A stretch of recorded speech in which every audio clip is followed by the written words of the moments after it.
VP নূর কি বলছে? এটা নিষিদ্ধ চাই। নিষিদ্ধ করতে গিয়ে হেঁটে হেঁটে একটা প্রোগ্রাম করে, এটা কিন্তু রাজনৈতিক প্রোগ্রাম নাকি মান্না ভাই? রাজনৈতিক প্রোগ্রাম তো এইভাবেই হয়। আবার ওনরা প্রতিবাদ করতে চাইলো, ভালো কথা। এই দুইটা ঘটনার মাঝখানে যখন প্রশাসন আসলো, এসে যে অ্যাকশনটা দেখাইলো, সেটা ভিপি নুরের উপরে যদি অপরাধ ধরা হয়, তার চেয়ে বোধহয় 5000 গুণ বেশি পানিশমেন্ট হইল। মানে মাত্রাটার কথা বলছি, বল প্রয়োগের যে মাত্রাটা, এটা কোনো লজিকে পড়ে না। এখন এই যে লজিকে পড়ে না, এটা টু সাম এক্সটেন্ট আমি মনে করি বিপ্লবটার বিরুদ্ধে। আমি বিপ্লব বলি এই কারণে, কেউ কেউ অভ্যুত্থান বলে। আমাকে সিম্পল কথা, যে আন্দোলনে সরকার পালায় যায় সেটা বিপ্লব, কারণ যত বিপ্লব হয়েছে সরকার পালায় গেছে। তো এখন আপনি যদি মনে করেন যে আজকে যখন জাতীয় পার্টির এই নূররা বিপ্লবের শক্তি, মান্না ভাই বিপ্লবের পক্ষের শক্তি, আজম ভাই বিপ্লবের পক্ষের শক্তি, এখন কোনো কারণে যদি তাদেরকে টর্চার করার রাস্তায় প্রশাসন, তাহলে ধরে নিব যে বিপ্লবের বিরুদ্ধে তারা নেমেছে। কারণ এখানে একটা শব্দ আসছিল, জুলাই ভরে দিব, এরকম কথাটা আসছিল। তখন বোঝা যায় যে তাহলে জাতীয় পার্টির রোলটা কি। জাতীয় পার্টি এমনি নো হেয়ার, তার মানে জাতীয় পার্টি একটা উইন্ডো ওপেন করছে, সেই উইন্ডো দিয়ে কথা বলে তাদের সাথে যারা বিতাড়িত হয়ে গেছে। এবং এটা হলো test case, it's a message to the nation যে জাতীয় পার্টির তোমরা এত অবহেলা করবা না, আমার কাছে মনে হয়। এবং সামনে যদি জাতীয় পার্টি আপনার ইয়ে করে, কি বলে, দুইটা দাবি আনে, দুইটা দাবি ইতিমধ্যে বলতে তারা বলছে, পিআর পদ্ধতি তারা চেয়েছে, জাতীয় পার্টি এই কথা বলেছে, পিআর পদ্ধতির কথা। আচ্ছা, যদি না বলে থাকে বলে, আরেকটা যদি বলে যে তত্ত্বাবধায়ক সরকার, যেটা আসার সম্ভাবনা আছে, যেটা অলরেডি তারা কথা শুরু করছে। এবং এই আন্দোলনের নামে তারা মাঠে না, আপনারা নিশ্চিত থাকেন ব্যাপক তাদের মিছিল খুব বড় হবে। এবং এই তাদের পিছনে যারা থাকবে তারা কারা আপনি বুঝে নেন। কারণ যাদেরকে সে শেল্টার দিচ্ছে, দীর্ঘ স্বীকৃতি দিচ্ছে, বিরোধী দল হিসেবে থাইকে সরকারি হিসেবে স্বীকৃতি দিচ্ছে, ন্যাচারালি পিছনে তারা থাকবে। সুতরাং খুব একটা টার্ময়েল সিচুয়েশন বাংলাদেশে আবার আসতেছে। এবং জাতীয় পার্টির মিছিল দেখবেন সাংঘাতিকভাবে রক্ষা করা হবে এবং খুব প্রপারলি। এবং এই নূরের উপরে যেটা করছে সেটা দিয়ে একটা বার্তা, অনেকেই যাবে না এখন জাতীয় পার্টির কে কর্মসূচি নিষেধ করার জন্য মিছিল করতে, কিংবা তাকে ব্যান্ড, আমি ব্যান্ড বলেন মিছিল, সব রাজনৈতিক সিদ্ধান্ত। পাশাপাশি আরেকটা কথা বলি যে আমরা সবসময় বলতেছি এই তত্ত্বাবধায়ক সরকার অনির্বাচিত, মানে কি রাজনৈতিক সরকার না। আমি একমত, রাজনীতিবিদরা বলেন যে রাজনীতিবিদদের কাছে দেশ নিরাপদ, তাদের কমিটমেন্ট থাকে, বরং কমিটমেন্ট থাকে, কমিটমেন্ট নাই ইউনূস সাহেবের, আমি ধরে নিলাম। কিন্তু আমরা যে রাজনীতিবিদরা চলে গেল ক্ষমতার থেকে, তাদের কি কমিটমেন্ট পাচ্ছি আজকে? এই যে মান্না ভাই একটা কথা বললো, এমন একটা কথা শুনি নাই যে আমরা অনুতপ্ত, আমাদেরকে ক্ষমা করে দাও, বরং এমন কথাও শুনি আমার কি দোষ, আমি কি অপরাধ করেছি, আমার জীবনটা আমি শেষ করে দিয়েছি দেশের জন্য, এই কথা বলে। এবং তারপরে যখন আমরা দেখি যে তাদেরকে শেল্টার দেওয়া হচ্ছে, নো ডাউট অ্যাবাউট ইট, জাতীয় পার্টি শেল্টার পাচ্ছে, রাষ্ট্রপতি শেল্টার পাচ্ছে। আমি রাষ্ট্রপতি, আমার কথায় রাষ্ট্রপতি সরবে না, কিন্তু I am talking the reality. তো আপনি যদি একটা দেশ চালাইতে চান, ইউনূস সাহেব দেশ চালাবেন বা যেই চালান, মান্না ভাই কালকে চালাক না, যে মান্না ভাই আমি বসাই দেই, যে শাহাবুদ্দিনও থাকবেন, আর শেখ হাসিনার যাদেরকে বিভিন্ন পদে বসাই গেছে, ভাইটাল বড় বড় পদে, তারাও থাকবে। জাতীয় পার্টি আমি দেখি সে চালাইতে পারে কিনা। এই যে বারবার আমরা বলি জাতীয় পার্টি, তার জাতীয় পার্টির কাছে, মানে রাজনৈতিক দলের কাছে নিরাপদ। আমি যদি খুব সূক্ষ্মভাবে বলি, সব নির্বাচন বাদ দেন, 14, 18, 24 আমি বাদ দিলাম, এটা নির্বাচন ধরলামই না।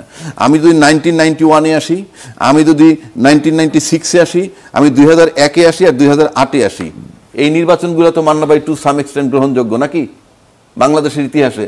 কেয়ারটেকার গভর্নমেন্টের অধীনে হয়েছে, কিন্তু সেই নির্বাচিত সরকারগুলোর অধীনে কি কি হয়েছে আপনি বলেন তো? 21 আগস্টের গ্রেনেড হামলা হয়েছে, আপনার সেনা অফিসার হত্যা হয়েছে 57 জন, শাপলা চত্বর হত্যা হয়েছে, আয়নাঘর হয়েছে, গুম হয়েছে, খুন হয়েছে। মুক্তিযোদ্ধা মানে কি? মুক্তিযোদ্ধা মানে হইল অলওয়েজ যেখানে অন্যায় সেখানে প্রতিবাদ, যেখানে অন্যায় সেখানে প্রতিবাদ। ওই দলের ভিতরে মুক্তিযোদ্ধারাও ছিল। সেই মুক্তিযোদ্ধাকে একবার প্রশ্ন রেজ করছে যে তোমরা জিয়াউর রহমানের খেতাব টেনে নিচ্ছ কেন, কিংবা আয়নাঘর হচ্ছে কেন, কিংবা শাপলা চত্বরের লোক হত্যা হইল কেন, কিংবা 24-এ যখন ছাত্ররা বিজয়ী হইল তখন কি সেই মুক্তিযোদ্ধা এসে তাদের জড়ায়ে ধরছিল? এটা হচ্ছে বাংলাদেশ। দেশকে আগে রাষ্ট্র বানান, দেশ এখনো রাষ্ট্র হয়নি। বারবার বলছি, যে দেশ এইভাবে চলে সেটা রাষ্ট্র নয়। আগে রাষ্ট্র বানান এবং ইউনূস সাহেবের দোষ দেন, XYZ এর দোষ দেন, বাদ দেন। আপনার সব রাজনৈতিক দল তো ইউনাইটেড হইতে পারেন নাই। ইউনাইটেড হইতে পারলে তো ইউনূস সাহেবের আমার লাগেই না। ছদ্মবেশ থাকা কখনো কখনো জাস্টিফাইড। কেন জাস্টিফাইড? এই যে গোয়েন্দাগিরি করে, তার ছদ্মবেশ লাগে লক্ষ্যে পৌঁছাইতে। তো জুলাই আন্দোলনের সময় আমরা দেখছি কেউ কেউ বলছে যে তারা ছাত্রলীগ ছিল বা ছাত্র শিবিরে যোগ দেওয়া বা ছাত্র শিবির আড়ালে রয়ে করছে। যে ফর্মেই করুক, যেভাবে করুক, সেটা আন্দোলনটায় তারা পার্টিসিপেট করছে। ওনারা তো আছেনই, আন্দোলন করছেন, কিন্তু যারা ফিল্ডে কাজ করছেন সেখানে কিন্তু সে ছদ্মবেশ ধারণ করে, আমি এখানে কোনো অপরাধ দেখি না, কারণ টার্গেটে পৌঁছাতে হবে। আর নৈতিকতার প্রশ্ন আজম ভাই যে কথাটা বললো, নৈতিকতার প্রশ্ন আছে সর্বপ্রথমেই আপনাদের তো দ্বিমত করাই ঠিক হয় নাই যে রাষ্ট্রপতিকে অপসারণ করলে সাংবিধানিক সংকট হবে। প্রথম কথা হলো যে এই যে জুলাই সনদ যেটা হতে যাচ্ছে, যে সংস্কারের আলাপ হচ্ছে, যে ঐক্যমত্যের আলাপ হচ্ছে, আমি এখন ব্যক্তিগতভাবে সন্দিহান। এটা হয়তো ইউনূস সাহেব শুরু করছিলেন খুব পজিটিভ উদ্দেশ্যে যে আমরা এগুলো করব, এবং ওনাদের ধারণাটা ছিল এরকম যে জনগণ সবাই আমাকে মেনে নিবে আমাদের এগুলোকে, যার জন্য বলছিলেন আসার আগে যে আমাকে যদি সবাই মানো তোমরা তাহলে আমি আসি। কিন্তু এখন আমার কাছে মনে হচ্ছে এটা কালক্ষেপণ ছাড়া আর কিছুই না, একদম স্রেফ আমার ব্যক্তিগত ধারণা, এগুলা কিছুই হবে না। কেন হবে না? আজম ভাই একটা কথা বলল, জুলাই ঘোষণাপত্র খুব স্বচ্ছ একটা ঘোষণাপত্র হয়েছে বললেন কথাটা। স্বচ্ছ ঘোষণাপত্রের মানে কি? জুলাই ঘোষণাপত্র আমি যেটুকু বুঝি, আমি জানি মান্না ভাই আমার চেয়ে অনেক বেশি বোঝেন, আমি জানি আজম ভাই আমার চেয়ে বেশি বুঝেন। ঘোষণাপত্রটা সিম্পল, সরকারের ধারাবাহিকতাটা, অর্থাৎ কিভাবে সরকারটা চলছে, চলমান আছে। আপনি একটা জিনিস লক্ষ্য করছেন যে আমরা যে 5ই আগস্ট থেকে 8ই আগস্ট রাত্রে ইউনূস সাহেবের দায়িত্ব নেওয়ার পূর্ব পর্যন্ত অনেকেই বলেন যে দেশে সরকার ছিল না, কিন্তু এখানে কিন্তু 4 দিনের দায়িত্ব পালন করছেন আমাদের রাষ্ট্রপ্রধান, এই সেনাপ্রধান। উনি বলছিলেন আমি দায়িত্ব নিলাম, আর একটা গুলিও চলবে না, সমস্ত হত্যার বিচার হবে এবং ফৌজদারি অপরাধের বিচারগুলো হবে। তার মানে উনি দায়িত্বটা নিয়েছেন। প্রশ্ন হচ্ছে যে উনি এই 4 দিনের কথা জুলাই ঘোষণাপত্রে নাই। আপনি একটা রাষ্ট্র 4 দিন খালি থাকতে পারবে না, একদিনের জন্য সংবিধানবিহীন থাকতে পারবে না, একদিনের জন্য দায়িত্ববিহীন লোক থাকতে পারবে না, সেটা জুলাই ঘোষণাপত্রে আসে নাই, নাম্বার 1। নাম্বার 2 হচ্ছে আপনি জুলাই ঘোষণাপত্রে মেয়াদ দেন না এই সরকারের। কেননা উনি একটা ইলেকশন করতে যাচ্ছেন ফেব্রুয়ারিতে। মেয়াদ দিতে হবে কেন? যে 8ই আগস্ট 2024 থেকে 30 জুন 2026 তার মেয়াদ থাকবে, এবং তার ভিতরে এই নির্বাচন উনি করবেন এবং নির্বাচন কমিশন নিয়োগ দিবেন। আপনি যদি সংবিধানে আসেন, একটা সংবিধানের কথা বলছেন, সংবিধান কি বলছে? আপনার সংসদ যেটার কথা বলে, সংসদ ভেঙে যাওয়ার থেকে পরবর্তী 90 দিনের মধ্যে নির্বাচন। তো পরবর্তী 90 দিনের মধ্যে যদি আপনি নির্বাচন দেন, আপনি 7 তারিখ বা 6 তারিখ জুলাই আগস্টের সংসদ ভাঙা হয়েছে 24-এর, সেই মোতাবেক 90 দিন হইলে পরবর্তী নভেম্বরের 5-6 তারিখের মধ্যে নির্বাচন হওয়ার কথা, আপনি যদি সংবিধান ফলো করেন। তো সংবিধানের ওই 3 মাস পার হয়ে যাওয়ার পর who are you to fix the date?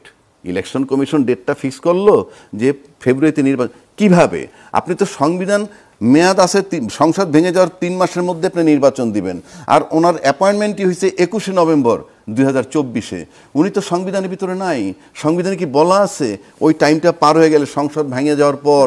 সংবিধানে তো প্রধানমন্ত্রী বা পুরো সংসদ সদস্যদের পালিয়ে যাওয়ারও কোনো বিধান নেই। সেজন্য আমি বলছি পালিয়ে যাওয়ার বিধান নাই।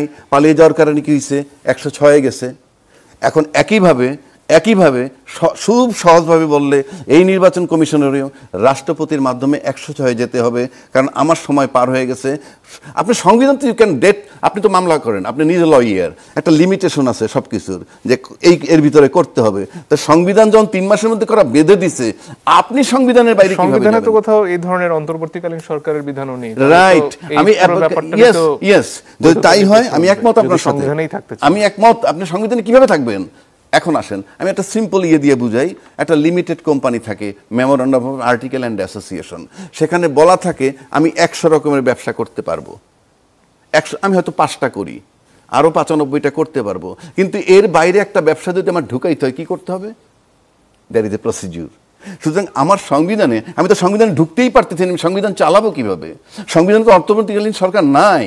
এখন বর্তমান সংবিধানে একটা কথা বলা আছে, শুধু প্রধানমন্ত্রী, তত্ত্বাবধায়ক সরকারও ফেরত আসে নাই, শুধু একটা মন্ত্রী, প্রধানমন্ত্রী আছে। আর আমাকে দেওয়া হলো নিয়োগ অন্তর্বর্তীকালীন সরকার। আমি তো সংবিধানে না ঢুকতে পারলে আমি সংবিধান চালাবো কিভাবে? এই নির্বাচন কমিশন, তাকে নিয়োগ দিল অন্তর্বর্তীকালীন সরকার, উনি সংবিধানে ঢুকবেন কিভাবে? তর্কের খাতিরে তাও ধরে নিলাম। বরং একটা জায়গায় ছিল কারেক্ট, যেই 4 দিন আমাদের আর্মি চিফ দায়িত্ব ছিলেন, তখন কিন্তু 7 তারিখে বিএনপি একটা জনসভা করছিল, আপনার খেয়াল আছে, এবং সেখানে বলছিল আমরা 3 মাসের মধ্যে নির্বাচন চাই। যদি টু সাম এক্সটেন্ট আপনি ধরেন, তাহলে ওইটা সংবিধানের মধ্যে ছিল, আমি তর্কের খাতিরে ধরছি। সেটাও যদি আপনি নিয়মে আসেন, উনি দায়িত্ব নিলেন কি হিসাবে, সংবিধানে নাই তো বলা। সুতরাং আমি আগে সংবিধান ঠিক করে, আমি যে নির্বাচন পর্যন্ত যাব, আমি যে পার্লামেন্ট পর্যন্ত যাব, এই নোট অফ ডিসেন্ট দিবেন, সনদ অ্যাপ্রুভ করবেন কি করবেন না, তার আগে আপনি পার্লামেন্ট পর্যন্ত যাওয়ার প্রক্রিয়াটা কি, সেই একটা কাগজ লাগবে অ্যাটলিস্ট। আপনি তো এটা রাষ্ট্র, সমিতি নয়। একটা বিরতির সময় হয়ে গেছে দর্শক, একটু পরে ফিরে আসছে, আশা করি সাথে থাকবেন। দর্শক, আপনারা দেখছেন ইস্পাহানী মির্জাপুর চা মুক্তবাগ।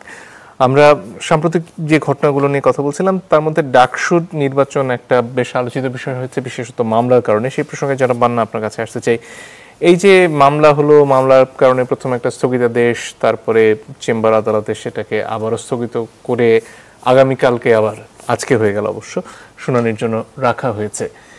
ডাকসু নির্বাচন নিয়ে আসলে আদালতে যাওয়ার ব্যাপারটাকে আপনি কিভাবে দেখেন, এবং এটা নিয়ে যে এক ধরনের আগ্রহ সবার মধ্যে, সেটা কি আগামী নির্বাচন বা নির্বাচনী পরিবেশের উপর প্রভাব রাখছে কিনা? আমার কাছে ভেরি কনফিউজিং। আমি খুব বিনয়ের সাথে স্বীকার করছি, এই ব্যাপারে আমার অত জ্ঞান নেই। জ্ঞান মানে জানি না আর কি। কি অর্থে, যে ধরেন একটা ছেলে কোনো একটা পার্টি করতে, একটা শিক্ষার্থী, সে যে কিছুই মনে করে ওই পার্টিটা বদলে আর একটা পার্টিতে গেল, যেতে তো পারে, এটা আইন কখনোই বাধা দিতে পারে বলে আমি মনে করি না। এইখানে সমস্যা হয়েছে যে ওই ছেলেটি ছাত্রলীগ করত, এখন শিবিরের পক্ষ, ওই শিবিরের নাম দেয়নি কিন্তু ওই দলের হয়ে সে ওখানে বিশ্ববিদ্যালয়ের দায়িত্বে ছিল, তারপর এখন ডাকসুতে জিএস দাঁড়িয়েছে, সেই জন্য মামলা। এই মামলা গ্রহণযোগ্য কি না আইনগতভাবে সেটা তো আমি বলতে পারবো না, ফলে এটা আমি এর উপর জাজমেন্ট বলতে পারবো না।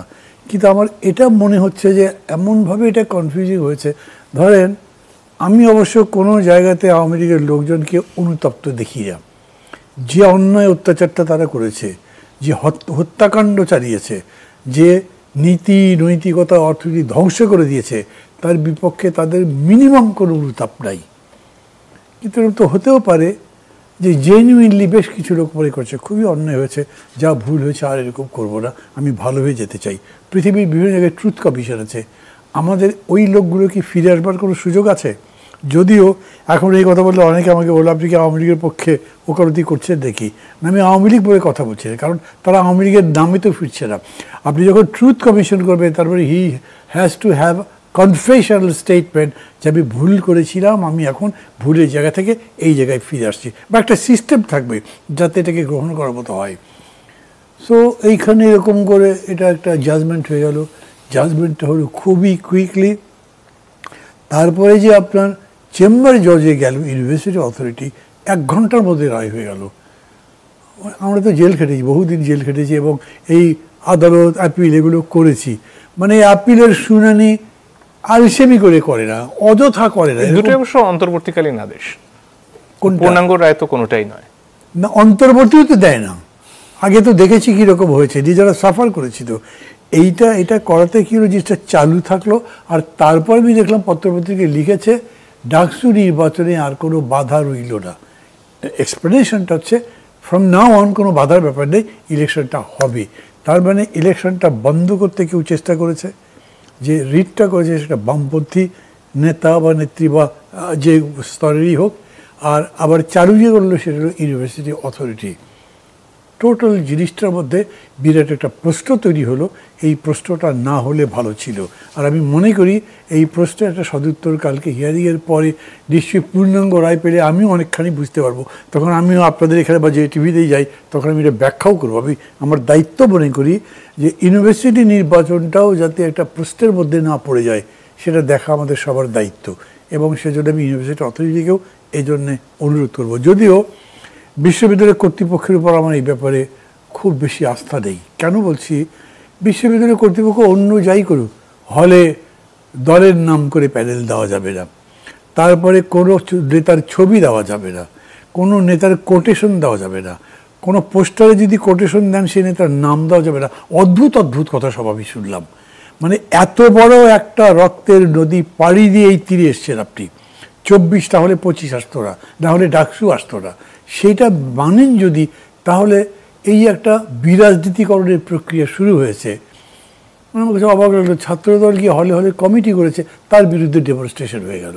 আচ্ছা, এটা ছাত্ররা ডেমনস্ট্রেশন দিলে তারা তো দিতেই পারে, আমি তা নিষেধ করতে পারি না, কিন্তু এইটাকে আমি কতখানি কমপ্লাই করব এটা ভাববার বিষয় তো আছে। ইউনিভার্সিটি অথরিটি কমপ্লাই করলো এবং ওইটাই প্রিভেল করলো। হল বাদ দিয়ে ডাকসু হতে পারে? পারে না। ডাকসুটা কী জিনিস? ডাকসু কিন্তু কোনো শ্রমিকদের নির্বাচিত ট্রেড ইউনিয়ন নয়, এটা সিবিএ নয়। ডাকসু ইজ অ্যান ইনস্টিটিউশন, এটা একটা সিম্বল অফ বাঙালিদের বা বাংলাদেশের মানুষের আন্দোলনের, গণতন্ত্রের, ফ্যাসিবাদ বিরোধী লড়াইয়ের প্রতীক, আলোর বাতির মতো। সে 52 অবশ্য ডাকসু ছিল না, কিন্তু ছাত্র আন্দোলনের ফসল তো ছিল 52, এবং 52-তে জিতেছি আমরা। 52 থেকে এই পর্যন্ত আমাদের এই জনপদের মানুষের যতগুলো গৌরবোজ্জ্বল অর্জন, সমস্ত কিছু কিন্তু ছাত্রদের মধ্যে আছে। এবার ধরেন 6 দফা, ছাত্ররা যদি না নামতো তো পপুলার হতে পারতো না। 11 দফার মধ্যে যদি 6 দফাকে 1 দফা হিসেবে ইনক্লুড করা না হতো, তাহলে সমস্ত ছাত্রদের মধ্যে পপুলার হতো না। এটা প্রচারে গ্রামে গ্রামে ছাত্ররা নেমে যেত না। তারপরে স্বাধীনতার পতাকা তোলা। একটা ঘটনা দেখাতে পারবেন যে অমুক কাজটা করেছে, কি আপনার ফিল্টার পানি খাইয়েছে, এই জন্য ছেলেরা খুশি হয়ে ভোট দিয়েছে যে ওর জন্য আমি ভালো পানি খেতে পেরেছি। তো আমি মাহমুদ রহমান মান্না যখন ভিপি ছিলাম ডাকসুর, আমি ইউনিভার্সিটি বাস নিয়ে এসেছিলাম।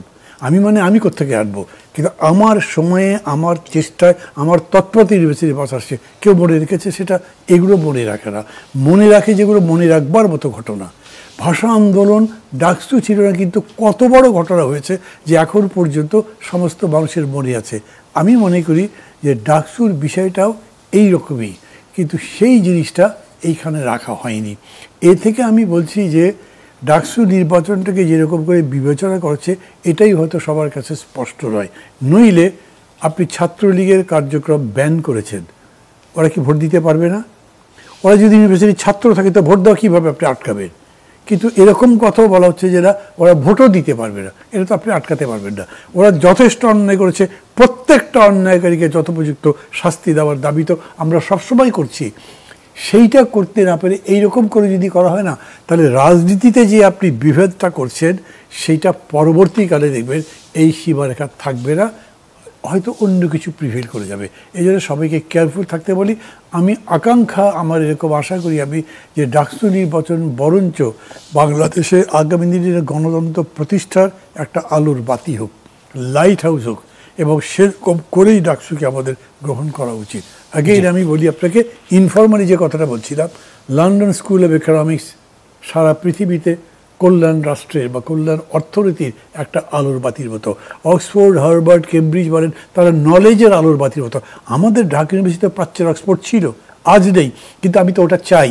এবং আমি চাই যে এইখানে যে গবেষণার কাজ চলবে, তারা আমাদেরকে বলতে পারতো আসলেই পিআর ভালো না কতখানি খারাপ, বা কি কি এখানে সংস্কার হলে দেশের কল্যাণ হতে পারতো। ওই জায়গাটাই শেষ হয়ে গেছে, তো ওটার এস্টাবলিশমেন্ট চাই আমি। জি, ধন্যবাদ। জনাব রাজ্জাকি, আপনার কাছে ফিরে আসি। যে প্রসঙ্গে আসলে শুরুতে আপনার কাছে জানতে চেয়েছিলাম, জাতীয় পার্টি নিয়ে যা আলাপ হচ্ছে এখন পর্যন্ত, তাদের কার্যক্রম নিষিদ্ধের কথা বলা হচ্ছে, সেটার ফলে আসলে লাভটা কার হচ্ছে? আসলে আজকে আমরা খেসারত দিচ্ছি কতগুলো ভুল সিদ্ধান্তের, আমি ব্যক্তিগতভাবে মনে করি। আপনি যখন একটা ফেসিস্ট সরকার বলেন আর যে সরকারই বলেন, যে সরকারটাকে তাড়ানো হইল জুলাই আন্দোলনের মাধ্যমে, সেই জুলাই আন্দোলনের মাধ্যমে তাড়ানোর পর তখন যারা এক্সিকিউটিভ পদগুলোয় যারা ছিল, তাদের ভিতরে কেউ কেউ গ্রেপ্তার হয়েছেন, কেউ কেউ কিন্তু খুব সুন্দরভাবে স্মুথলি মুভ করতেছেন। 1, 2, আপনি সংবিধানকে ভায়োলেট, সংবিধান তো থাকে না যখন আপনি বিপ্লব বলেন আর অভ্যুত্থান বলেন, সংবিধান নাই। তো সংবিধান নাই যখন শেখ হাসিনাকে তাড়াইয়া দেওয়া হইল সংবিধানকে ভায়োলেট করে, তার পরক্ষণে যখন তার আরেকটা অংশ, তিনি যাদেরকে রাষ্ট্রপতি বানিয়েছিলেন, তার বেলায় যখন বলা হইল যে সাংবিধানিক সংকট হবে, বিষয়টা আমার কাছে খুব ইম্যাচিউরড মনে হয়েছে। যে আমি এই কথাটা কেন বলি, যে তার একটা অংশ এখনো রয়ে গেছে। আজকে জাতীয় পার্টির কথা যেটা আপনি আনলেন, জাতীয় পার্টি দীর্ঘ 16 বছর যাবত তার রোলটা ছিল এই, সে নামকাস্তে একটা বিরোধী দল ছিল এই কারণে যে যারা ক্ষমতায় তাদেরকে বৈধতা দিছিল, ওটা বলে বলে তখনই তাদের ছিল না কোনো অস্তিত্ব। আর জুলাই আন্দোলনের পরে তারা জাস্ট নো হেয়ার হয়ে গেল। কেউ তাকে অ্যাকসেপ্ট করে না, কোনো দল তাকে অ্যাকসেপ্ট করে না, কোনো জোট তাকে অ্যাকসেপ্ট করে না। সেই জোট মানে সেই দলটা হঠাৎ করে এমন একটা স্ট্যান্ড নিল যে, এবং তার একটা গুরুত্ব পাওয়া গেল। তার প্রথম সিমটম হইল, আমরা রংপুরে দেখছি যে ওই যে জিএম কাদের সাহেবের বাড়ির, যেখানে বঙ্গবন্ধুর বাড়ি একেবারে ভাঙচুর করে ফেলা হলো, তখন সরকারের ব্লেম দেওয়া হলো। আসলে তো রুটিন কাজ, প্রশাসনের রুটিন কাজই ওটা থামানো উচিত ছিল। কিন্তু আমরা রংপুরে যখন জিএম কাদের বাড়িতে গেল, তখন কিন্তু আবার প্রশাসন রক্ষা করলো। এই ডাইরেকশনটা কে দিল? বঙ্গবন্ধুর বাড়ি ভাঙার ডাইরেকশন কি ইউনূস সাহেব দিছিল? আর জিএম কাদেরের বাড়ি রক্ষা করার জন্য ডাইরেকশন কি ইউনূস সাহেব দিছিল? সেই স্টেটমেন্টগুলো আমরা পাই না। এখন আসেন তাহলে, তারপরে কি হলো? আপনি যখন রাজনৈতিক পদক্ষেপ দুটোই